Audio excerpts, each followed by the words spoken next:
High বন্ধুরা, কী অবস্থা, কেমন আছো? আশা করছি সকলে অনেক অনেক ভালো আছো। আজকে আমি তোমাদের সঙ্গে যে বিষয়টা নিয়ে আলোচনা করব সেটা হচ্ছে ক্লাস 10-এর আয় আরও বেঁধে বেঁধে থাকি কবিতাটা। সেটি শঙ্খ ঘোষ রচনা করেছেন এবং এই কবিতাটি তোমাদের মাধ্যমিক পরীক্ষার জন্য অত্যন্ত গুরুত্বপূর্ণ। এখান থেকে 1 নম্বরের এমসিকিউ, এসএকিউ এবং 3 নম্বর থেকে 5 নম্বরের কোশ্চেন আসে। তো এই কবিতাটা তোমাদের সঙ্গে আজকে আমি আলোচনা করব। আশা করছি তোমাদের পুরো কবিতাটা জল হয়ে যাবে এবং তোমাদের 3 নম্বরের কোশ্চেন বা 5 নম্বরের কোশ্চেন যদি আনকমনও আসে, তোমরা সেটা তুমি নিজের ভাষায় যদি লিখো তাহলে তুমি ফুল নাম্বার পাবে। তো তার আগে কবি শঙ্খ ঘোষ সম্পর্কে আমরা কিছু জেনে নিই। কবি শঙ্খ ঘোষ ছিলেন ভারতীয় সাহিত্যের ইতিহাসে এক অনন্য নক্ষত্র। তিনি রবীন্দ্রনাথ এবং জীবনানন্দ দাশের উত্তরসূরি ছিলেন এবং তাদের গবেষণা বা তাদের বিষয়বস্তু সম্পর্কে তিনি আলোচনা করেছেন। তিনি জন্মগ্রহণ করেন 5ই ফেব্রুয়ারি 1932 খ্রিস্টাব্দে অবিভক্ত বাংলার। ধুম লেগেছে হৃৎকলমে কাব্যগ্রন্থের জন্য রবীন্দ্র পুরস্কার লাভ করেন। এছাড়াও ভারতের দ্বিতীয় সর্বোচ্চ সাহিত্য পুরস্কার সাহিত্য একাডেমি পুরস্কারও তিনি লাভ করেন এবং সর্বশেষ 2016 খ্রিস্টাব্দে ভারতের সর্বোচ্চ সাহিত্য সম্মান জ্ঞানপীঠ পুরস্কারও লাভ করেন। তো চলো কবিতার মূল বিষয়বস্তুর ভিতরে যাওয়া যাক। আয় আরও বেঁধে বেঁধে থাকি, লিখেছেন শঙ্খ ঘোষ। আমাদের ডান পাশে ধস, আমাদের বামে গিরিখাদ, আমাদের মাথায় বোমারু, পায়ে পায়ে হিমানির বাঁধ।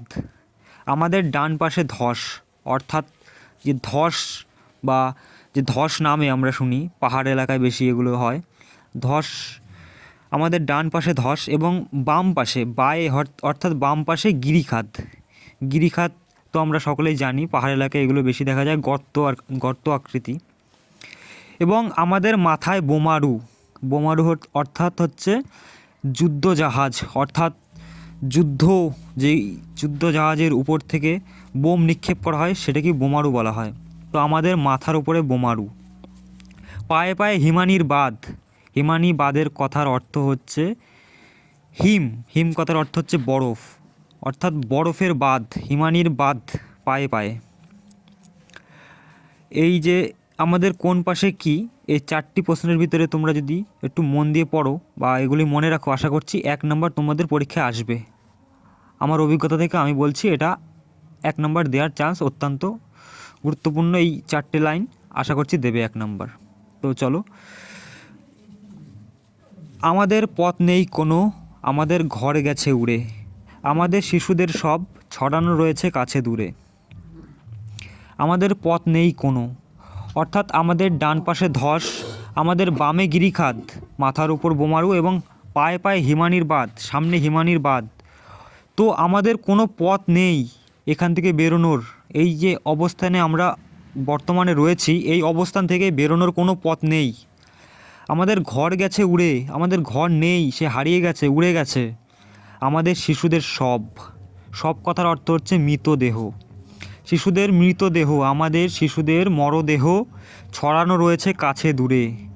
এখানে ওখানে আমাদের শিশু বা বাচ্চাদের যে মৃতদেহ সেটা ছড়ানো রয়েছে। আমরাও তবে এইভাবে এই মুহূর্তে মরে যাব নাকি? কবির প্রশ্ন যে আমরা এই অবস্থানে কি শুধু মরে যাব নাকি কিছু করব, বা এই যে অবস্থানের বিরুদ্ধে যুদ্ধ করব, আমরা কি মরে যাব, তার প্রশ্ন। আমাদের পথ নেই আর, আয় আরও বেঁধে বেঁধে থাকি। বলছে আমাদের কোনো পথ নেই, আয় আরও বেঁধে বেঁধে থাকি। আমাদের সব পথ বন্ধ, সব পথ হারিয়ে গেছে। আমাদের একটাই পথ, সেটা হচ্ছে ঐক্যবদ্ধ। আমরা সকলে একসাথে থাকি, আয়। সকলকে একত্রিত হওয়ার কথা বলা হচ্ছে। আমাদের ইতিহাস নেই, অথবা এমনই ইতিহাস আমাদের চোখ মুখ ঢাকা। আমাদের ইতিহাস নেই, আমাদের ইতিহাস বলতে কিছু নেই। আমাদের যা ইতিহাস সেটিকে বিকৃত করা হয়েছে।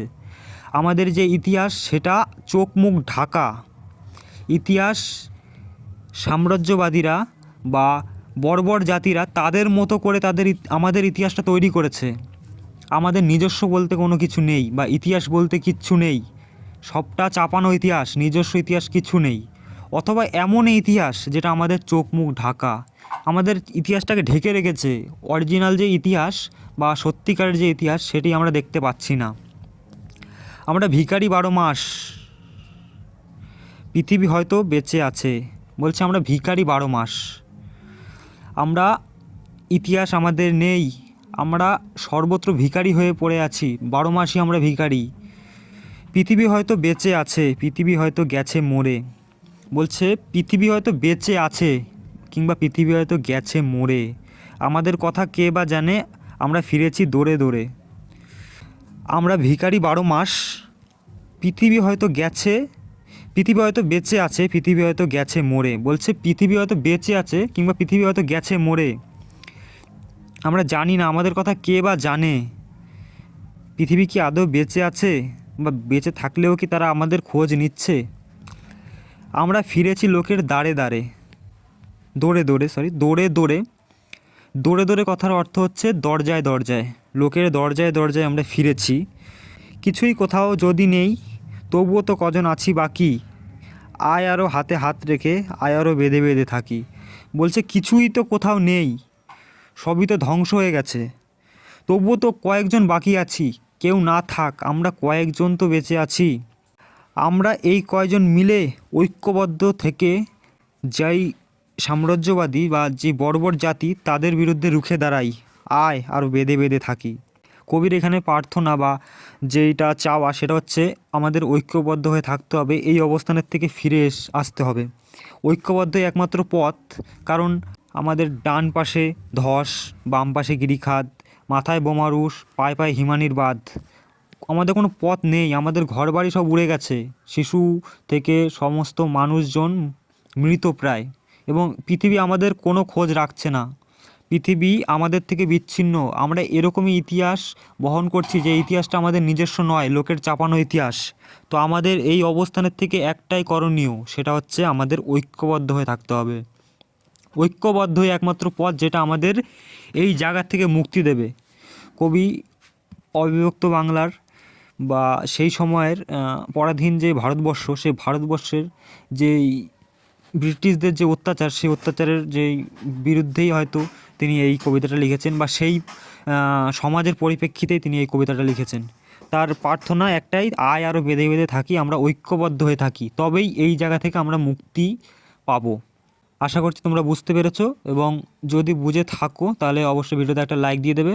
এবং এই যে কবিতা আয় আরও বেঁধে বেঁধে থাকি, এখান থেকে গুরুত্বপূর্ণ প্রশ্ন তোমাদের আমি খুব শীঘ্রই দিয়ে দেবো, 3 নম্বরের এবং 5 নম্বরের, এবং শর্ট কোশ্চেনের 1 নম্বর বা MCQ বা SAQ যাই বলো।